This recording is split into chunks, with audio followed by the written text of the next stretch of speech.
When the demolition notice was posted on the Majestic Theater's doors, I had exactly 43 days to save the building where my grandmother once performed for presidents. The developer who bought it had already ordered the wrecking balls. What he hadn't counted on was that I had inherited more than just my grandmother's stubbornness. I had her secret journals too. My name is Eliza Montgomery, and until that cold Tuesday morning in October, I had been a quietly frustrated architectural preservationist at a firm that specialized in converting historic buildings into luxury condominiums. The irony wasn't lost on me. I stood in the rain, staring at the demolition notice through the foggy lenses of my glasses. The Majestic had seen better days. Its once grand marquee now missing letters, its Art Deco facade dulled by decades of city grime. But beneath the neglect lay architectural and cultural significance that couldn't be measured in square footage or potential rental income. "It's really happening then," said a voice behind me. I turned to find Morris Abernethy, the theater's caretaker for the past 30 years, his weathered face a map of resignation. 43 days, I said, tapping the notice. "That's how long we have before Davidson Development can legally start demolition." Morris shook his head. "Won't matter. City Council already approved the permit. Historical Preservation Board voted against landmark status last month. Nobody cares about old theaters anymore, Miss Montgomery." "I care," I said, my voice sharper than intended. "And it's not just about the architecture. This place matters, Morris. To you and me, sure. To your grandmother's memory.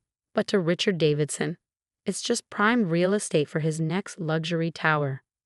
Richard Davidson. Even the name made my stomach tighten. Third-generation developer, known for acquiring historic properties at bargain prices and replacing them with steel and glass monuments to wealth. His company's slogan, "Building tomorrow by reimagining today," was plastered across construction sites throughout the city. "Can I go inside?" I asked Morris. One more time.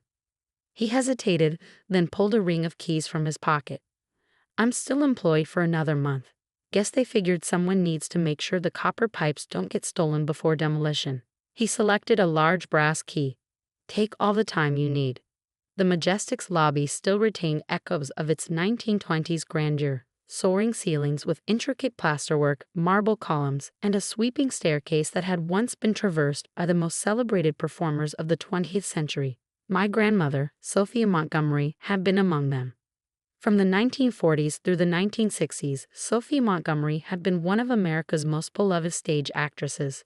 She performed Shakespeare for President Kennedy, starred in Broadway hits, and turned down Hollywood repeatedly, claiming that true acting could only happen in the electric space between performer and audience. The Majestic had been her favorite venue. "It's got perfect acoustics and better ghosts," she used to tell me during my childhood visits to her Manhattan apartment. "A theater needs good ghosts, Eliza. They're the ones who really know if you're acting truthfully." I made my way through the lobby to the auditorium doors.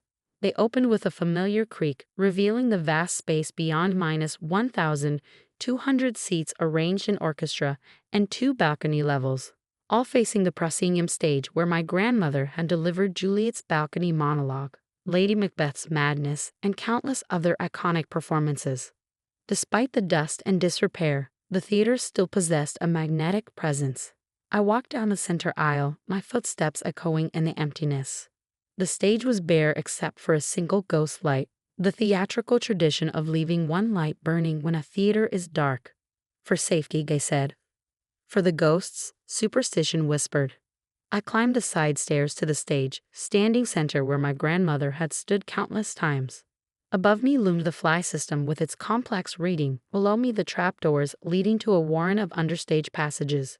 Behind me stretched the backstage area, dressing rooms, and production offices. One of those offices had belonged to Anton Lenkov, the Majestic's legendary artistic director from 1938 to 1972. And though few people knew it, my grandmother's lover for much of that time. My grandfather, the respected banker everyone assumed was Sophia's one true love, had been more of a business arrangement, a public face for a woman who couldn't afford scandal in her era. The truth lived in Sophia's journals, which she had left to me upon her death 15 years ago, extracting a promise that I wouldn't read them until I turned 30. I had honored that promise, only opening the locked box of leather-bound volumes on my 30th birthday 3 years ago. Inside, I discovered not just the secret history of my grandmother's life, but potentially, I now realize, the key to saving the Majestic. Miss Montgomery?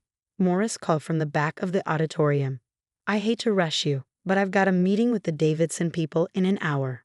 Thanks, Morris. Just a few more minutes. I walked to the back of the stage, through the curtains to the backstage area. Though I have visited the theater many times as a child when my grandmother had returned for special performances or fundraisers, there was one place I had never been: Anton Linkov's private office.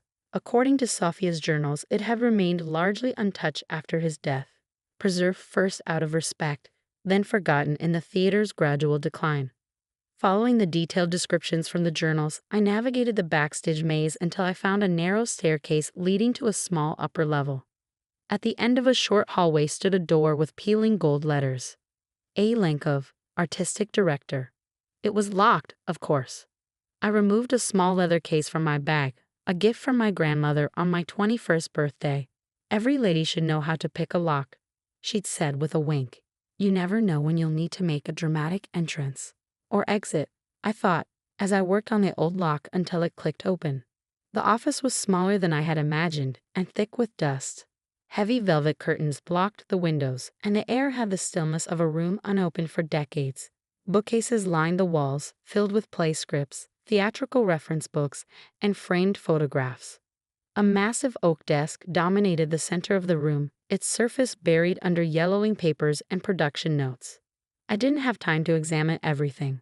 According to Sophia's journal entries from 1963, what I needed would be hidden behind a specific book on the third shelf, a first edition copy of Stanislavski's An Actor Prepares. I found it exactly where she had described, and when I pulled it from the shelf, I heard a soft click. A small section of the bookcase swung inward, revealing a hidden safe. The combination was my grandmother's birthday, spelled out numerically. The heavy door swung open to reveal several bundles of letters, a small jewelry box, and a thick manila envelope. I took only the envelope, carefully closing the safe and replacing the book. What I needed wouldn't be in the love letters or jewelry Anton had gifted Sophia over their decades-long relationship. No, what I needed was in that envelope. Documents that Sophia had alluded to in her most cryptic journal entries. Documents that Anton had kept hidden in case the wolves ever came for the theater, as she had written. Back outside in the crisp autumn air, I ducked into a coffee shop across from the theater and opened the envelope. Inside were original architectural plans, correspondence with the city dating back to 1927, and most importantly, legal documents pertaining to the theater's construction and the land it stood on. Among them was a covenant signed by the original landowner, stipulating that the property could only be used for cultural and artistic purposes benefiting the public good for a period of 100 years from the date of the theater's opening. The Majestic had opened its doors on February 14, 1927. The covenant was valid for another 16 months. I immediately called my former professor from preservation law, Victoria Chen, now a senior partner at one of the city's most prestigious firms. Eliza, it's been ages, she answered warmly. How are you? I need your help, Victoria. I found something that might save the Majestic Theater. 2 hours later, I sat in Victoria's office on the 30th floor of a midtown skyscraper, watching her face as she examined the documents. This covenant appears legitimate, she said finally, looking up at me. But Davidson Development employs over 20 lawyers. They'll fight this with everything they have. Can they win? She tapped her pen against the desk. Honestly, maybe. These restrictive covenants can sometimes be overturned, especially when the original parties are deceased and the property has changed hands multiple times. They'll argue that conditions have changed, that the covenant no longer serves its original purpose. But we have a chance. Victoria leaned back in her chair. Yes, we have a chance. Especially if we can rally public support. Real estate developers hate bad publicity. Then let's give them some, I said. The next morning, I resigned from my position at the architectural firm. By afternoon, I had established Save the Majestic social media accounts and reached out to every preservationist, theater historian, and cultural journalist in my network. 3 days later, I stood on the steps of the Majestic as cameras flashed and microphones were thrust toward me. Behind me stood a group of allies I had hastily assembled: theater professionals, preservationists, community activists, and most powerfully, several legendary actors who had performed at the Majestic during its heyday. The Majestic isn't just a building, I told the gathered press. It's a living piece of our cultural heritage, and now we discovered that its destruction would not only be a tremendous loss to our city, but would violate a legally binding covenant protecting this site. I held up copies of the documents. Davidson Development was either unaware of or chose to ignore this covenant when they purchased the property. Either way, we intend to ensure it's enforced. The story caught fire faster than I had dared hope. By nightfall, it had made national news. #SaveTheMajestic was trending on social media, with celebrities and theater lovers worldwide sharing memories and photographs of performances at the historic venue. Richard Davidson issued a terse statement claiming that his legal team was examining the validity of recently discovered documents, but remained committed to bringing much-needed housing and retail space to the area. What happened next was the first surprise in a series of events I couldn't have scripted better myself. An anonymous source leaked emails from within Davidson Development revealing that they had, in fact, been aware of the covenant but had proceeded with purchase plans anyway, confident they could overturn it through legal maneuvering. The public outrage was immediate and fierce. Protesters gathered outside Davidson headquarters. Investors began questioning the company's tactics. The mayor, initially supportive of the development project, called for a review of the demolition permit. 10 days into our campaign, as I was giving an interview on the theater's steps, a black town car pulled up to the curb. Richard Davidson himself emerged, impeccably dressed in a tailored suit that probably cost more than my annual salary. "Ms. Montgomery," he called out, ignoring the reporters who swiveled to capture this unexpected confrontation. "A word, if you please." Against the whispered advice of my impromptu PR team, I approached him. Up close, Davidson was older than he appeared in corporate photographs, with lines of stress etched around his mouth and eyes. "You've caused quite a stir," he said, his voice low. "The covenant caused the stir, Mr. Davidson. I just brought it to light." He glanced at the cameras watching us from a distance. "Why don't we discuss this privately?" Inside the theater lobby, Davidson looked around with the calculating gaze of a man who saw square footage and potential return on investment rather than history or beauty. "I'll be direct, Ms. Montgomery. We're prepared to offer a compromise. We'll preserve the facade of the theater and incorporate a small performance space in the base of the new building. In return, you drop this covenant claim and publicly support the revised project." I laughed, the sound echoing off the marble walls. "That's not a compromise, Mr. Davidson. That's a consolation prize designed to make your company look benevolent while you destroy everything that matters about this place." His expression hardened. "Be reasonable. The economics don't work for preserving a 1,200-seat theater that sits empty most of the year. The land alone is worth—" "I know exactly what it's worth," I interrupted. "But I also know what it's worth isn't measured solely in dollars. This theater was built to last centuries, not to be demolished after 9 decades because a developer wants to maximize profit margins." Davidson straightened his already perfect tie. "My lawyers are confident we can have this covenant invalidated." "Perhaps. But are you prepared for the months, possibly years, of litigation? The protests? The damage to your company's reputation while we fight this in court and the court of public opinion?" I stepped closer. "Did you know my grandmother was Sophia Montgomery?" A flicker of recognition crossed his face. "She performed here for decades," I continued. "She knew every inch of this building, every secret it held, including this covenant. She made sure I would find it when the time came."